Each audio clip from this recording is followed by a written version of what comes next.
ಇಂದೇ ಡೌನ್ಲೋಡ್ ಮಾಡಿ ಮತ್ತು ನಿಮ್ಮ ನೆಚ್ಚಿನ ಶೋಗಳನ್ನು ಆನಂದಿಸಿ. ನೀನ್ ಯಾರು ಅಂತಾನೆ ನನಗೆ ಗೊತ್ತಿಲ್ಲ. ಅಂಥದ್ರಲ್ಲಿ ನನ್ನ ರೂಮಿಗೆ ನುಗ್ಗಿ ನಮ್ಮ ಅಪ್ಪನ ವಿರುದ್ಧವಾಗಿ ಮಾತಾಡ್ತೀಯಾ? ಸಚಿನ್, ಏನಾಗಿದೆ ನಿನ್ಗೆ?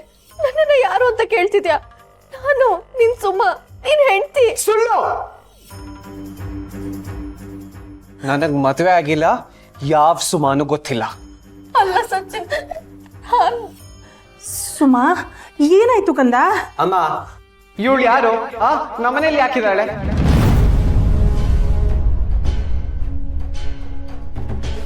ಸಚ್ಚು, ಏನ್ ಮಾತಾಡ್ತಿದ್ಯೋ ನೀನು?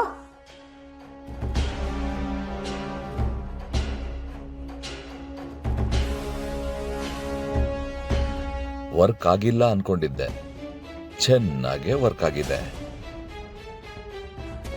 ನೋಡ್ರಿ ಹೇಗ್ ಮಾತಾಡ್ತಾ ಇದ್ದಾನೆ ಅಂತ. ಏನಾಗಿದೆ ಇವನ್ಗೆ?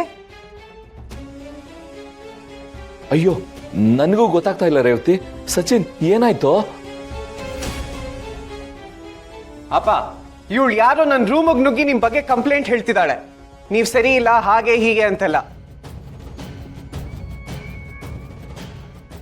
ನನ್ ಬಗ್ಗೆ ಕಂಪ್ಲೇಂಟ್ ಮಾಡಿದ್ಲ? ಸುಮಾ, ಏನಮ್ಮ ಇದೆಲ್ಲ? ಸಚ್ಚು, ಮೊದ್ಲು ಇವಳು ಯಾರು ಅಂತ ಹೇಳೋದನ್ನ ನಿಲ್ಸು. ಇವಳು ನಿನ್ ಹೆಂಡತಿ ಕಣೋ, ನಿಮ್ಮಿಬ್ರಿಗೂ ಮದ್ವೆ ಆಗಿದೆ. Please stop this nonsense. ನೀನು ಇವಳ ತರ ಆಗ್ಬೇಡ. ನಾನು ಇವಳನ್ನ ನೋಡ್ತಾ ಇರೋದೇ ಮೊದಲನೇ ಸತಿ. ಅಂಥದ್ರಲ್ಲಿ ಮದುವೆ ಹೇಗಮ್ಮ ಆಗಕ್ ಸಾಧ್ಯ? ಏನೋ ಆಗಿದೆ ನಿನ್ಗೆ. ಯಾಕೋ ಏನೇನೋ ಮಾತಾಡ್ತಿದ್ಯಾ? ನಿನ್ನೆವರೆಗೂ ಚೆನ್ನಾಗಿದ್ಯಲ್ಲೋ. ಸುಮಾ, ಏನಮ್ಮ ಆಗಿದೆ ಇವನ್ಗೆ? ನನ್ಗೂ ಗೊತ್ತಿಲ್ಲ ಅಂತ. ನಿನ್ನೆಲ್ಲ ಚೆನ್ನಾಗೇ ಇದ್ರು. ಬೆಳಗ್ಗೆ ನೋಡಿದ್ರೆ ನನ್ನನ್ನ ಯಾರು ಅಂತ ಕೇಳ್ತಿದ್ದಾರೆ.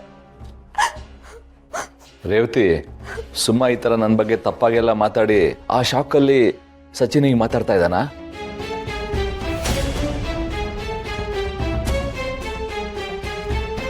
ಕೆಲವು ಸರಿ ಈ ರೀತಿ ಆಗಿರೋದನ್ನ ನಾನು ಪೇಪರಲ್ಲಿ ಓದಿದ್ದೀನಿ. ಈ ಹುಡುಗಿ ನಮ್ಮ ಬಗ್ಗೆ ಕೆಟ್ಟದಾಗ ಮಾತಾಡಿರೋದ್ರಿಂದ ಶಾಕಲ್ಲಿ ಸಚಿನ್ ಇವಳನ್ನ ಮಾಡ್ತಿರ್ಬೋದು. ಸಚಿನ್, ನಿಧಾನವಾಗಿ ನೆನಪಿಸ್ಕೊ. ಈ ಹುಡುಗಿ ಯಾರು ಅಂತ ನಿಂಗೆ ಗೊತ್ತಿಲ್ವಾ? ನನಗೆ ಯಾವ ಹುಡುಗಿನೂ ಗೊತ್ತಿಲ್ಲ. ನಾನು ಯಾರನ್ನೂ ಮದುವೆ ಆಗಿಲ್ಲ. ಮೊದಲು ಈ ಹುಡುಗಿನ ಆಚೆ ಕಳಿಸಿ.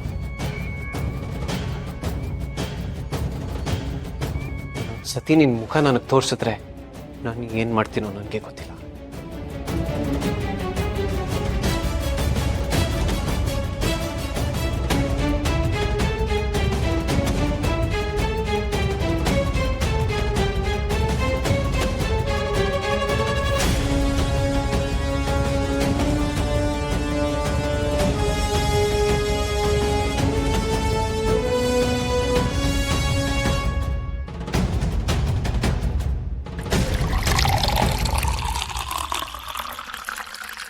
ನಾನೆಷ್ಟೇ ಟ್ರೈ ಮಾಡಿದ್ರೂ ನಿನ್ನನ್ನು ಇಲ್ಲಿಂದ ಓಡ್ಸೋಕ್ಕಾಗ್ತಿಲ್ಲ. ನೀವಿಬ್ಬರು ಒಬ್ರನ್ನೊಬ್ರು ಇಷ್ಟೊಂದು ಹಚ್ಕೊಂಡಿರೋದಕ್ಕೆ ನನಗೆ ದೂರ ಮಾಡೋದಕ್ಕೆ ಕಷ್ಟ ಆಗ್ತಿರೋದು. ನಾನು ಈಗ ಮಿಕ್ಸ್ ಮಾಡೋ ಪೌಡರ್ ನಿಮ್ಮಿಬ್ಬರನ್ನ ಈಸಿಯಾಗಿ ದೂರ ಆಗೋ ಥರ ಮಾಡುತ್ತೆ.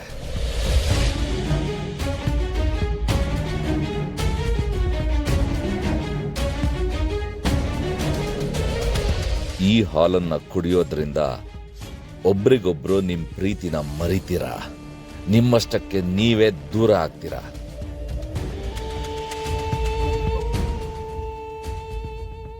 ನಿಮ್ಮಿಬ್ರನ್ನ ದೂರ ಮಾಡಬೇಕು ಅಂತಾನೆ ಈ ಫಾರ್ಮುಲಾದ ಪೌಡರ್ನ ರೆಡಿ ಮಾಡಿಸಿದ್ದೀನಿ. ಇದನ್ನ ಕುಡಿದ್ರೆ ಬೆಳಿಗ್ಗೆ ಅಷ್ಟರಲ್ಲಿ ನೀನೊಂದು ತೀರ, ನನ್ನ ಮಗನೇ ಒಂದು ತೀರ.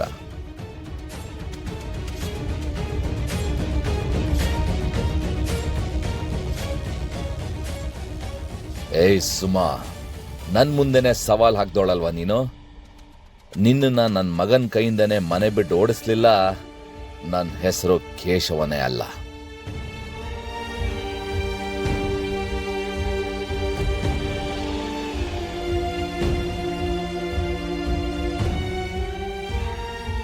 ರೀ, ನೀವೇನ್ ಮಾಡ್ತಿದ್ದೀರಾ ಅಡುಗೆ ಮನೇಲಿ? ಇವತ್ತಿಂದ ನನ್ನ ಮಗ ಸೊಸೆದು ಹೊಸ ಜೀವನ ಶುರು ಅಲ್ವಾ ರೇವತಿ, ಅದಕ್ಕೆ ಅವರಿಗೋಸ್ಕರ ನಾನೇ ಸ್ಪೆಷಲ್ ಆಗಿ ಅಮೃತ ತಯಾರು ಮಾಡ್ತಾ ಇದ್ದೀನಿ. ಅಲ್ಲ ರೀ, ಮಗನ ಮೇಲೆ ಇಷ್ಟೊಂದು ಪ್ರೀತಿ ಇದೆ, ಆದರೂ ಸುಮ್ಮನೆ ಅವನನ್ನು ಬೈತಿರ್ತೀರ. ತಂದೆ ಪ್ರೀತಿ ಅಂದ್ರೆ ಹಾಗೆ ರೇವತಿ, ಎಷ್ಟೇ ಬೈದ್ರು ಮಗ ಚೆನ್ನಾಗಿರ್ಬೇಕನ್ನೋ ಸ್ವಾರ್ಥ ಯಾವಾಗಲೂ ಇದ್ದೇ ಇರುತ್ತೆ.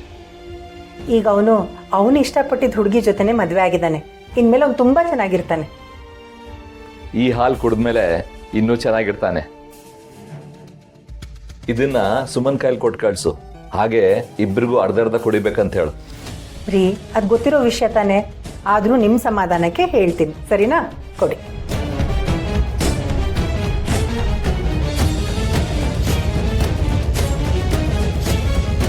ಸ್ನೇಹ, ಏನವಿ ಯೋಚನೆ ಮಾಡ್ತಿದ್ಯಾ? ಏನಿಲ್ಲ ಅಕ್ಕ.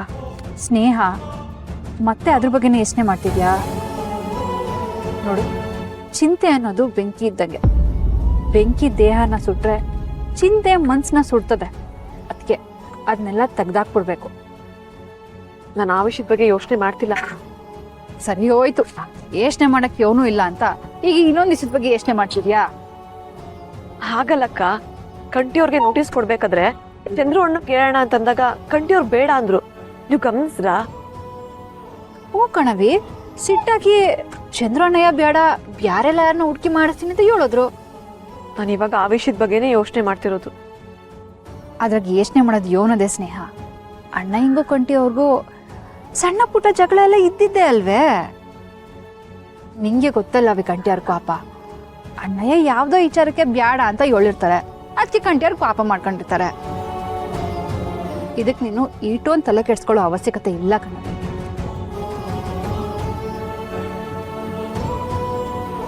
ಇಲ್ಲ ಅಕ್ಕ, ನಿಂಗೆ ಗೊತ್ತಿಲ್ಲದೆ ಇರೋ ಬೇರೆ ವಿಷಯಗಳಿವೆ. ನಂಗೆ ಯಾಕೋ ಚಂದ್ರು ಅಣ್ಣ ಮತ್ತೆ ಆ ಹುಡುಗಿ ಸಂಬಂಧ ಕಂಟಿಯವರು ಗೊತ್ತಾಗ್ಬಿಟ್ಟಿದ್ದೀರೋ ಅಂತ ಭಯ ಆಗ್ತಿದೆ.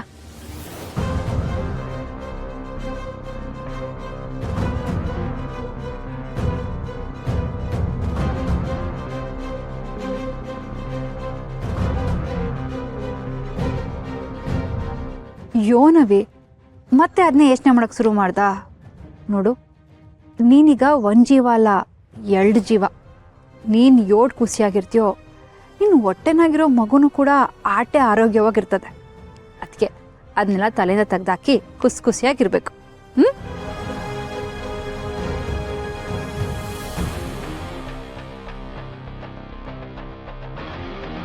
ಮನ್ಸಲ್ಲಿ 1000 ಯೋಚನೆಗಳಿಟ್ಕೊಂಡು ಮುಕ್ತಲ್ಲಿ ನಗುವಿನ ಮುಖವಾಡ ಓದ್ಕೊಂಡು ಖುಷಿಯಾಗಿರಕ್ಕಾಗಲ್ಲ ಸಹನಕ್ಕ. ನನ್ನ ಪ್ರತಿಯೊಂದು ಪ್ರಶ್ನೆಗೂ ಉತ್ತರ ಸಿಕ್ಕಿದ್ರೇನೆ ಮನ್ಸಲ್ಲಿರೋ ಭಾರ ಇಳಿದು ನಾನು ಖುಷಿಯಾಗಿರೋಕ್ ಸಾಧ್ಯ. ನನ್ನ ಪ್ರಶ್ನೆಗಳಿಗೆ ನಾನು ಉತ್ತರ ಹುಡುಕಿ ಹುಡುಕ್ತೀನಿ.